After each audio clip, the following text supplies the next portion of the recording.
Well, that freezing rain is still hanging around, and it's tricky. Yeah, KXY4's Erik Loney is live with a look at your icy commute this morning, Erik.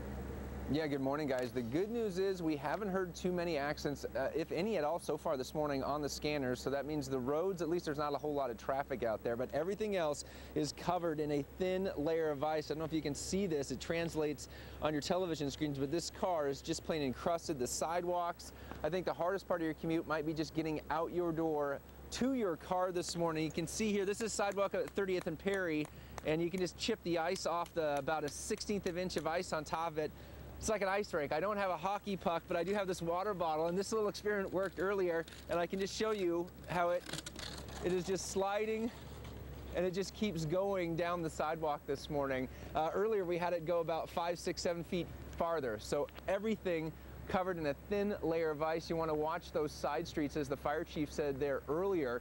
The roads that have snow on them already now have a thin layer of ice on them, so it's really difficult for your tire to get any traction whatsoever. The stuff that was dry yesterday, also very slick. We have seen de-icers out there this morning working, hitting those main arterials, but your side streets, they are going to be a little bit more difficult. My best advice this morning, if you're walking anywhere, stay on those parts that have the snow on them.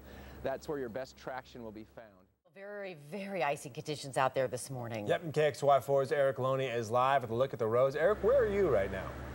You know, we're on top of the South Hill at 30th and Grand. Right now, traffic, not a whole lot up here. The roads are extremely icy. It's one of those mornings where you want to keep both feet connected to the ground when you're walking around. Extremely icy. You can see just a thin layer of ice all over the roads, and this morning when you get out to your car, all over your car, this car here is just encrusted with ice, and it's not all that hard to get your windshield scraped off this morning, but you're going to have to, if your car is parked outside, you're going to have to get out there a little early and make sure you do chisel it off. We've been listening to the police scanners all morning long, have not heard too many accidents, many collisions, although the commute is just beginning. See some walkers out here this morning, and they're having no trouble getting around. But if you are going to be walking, I think the most difficult part of your commute today will be getting out to your car. My best advice, again, I repeated this, said this morning at 5, is just walk on the snow. The snow has a thin layer of ice on it, but you have some traction. Your sidewalks, your parking lots, they are covered in that thin layer of ice. So it is very, very slick out here.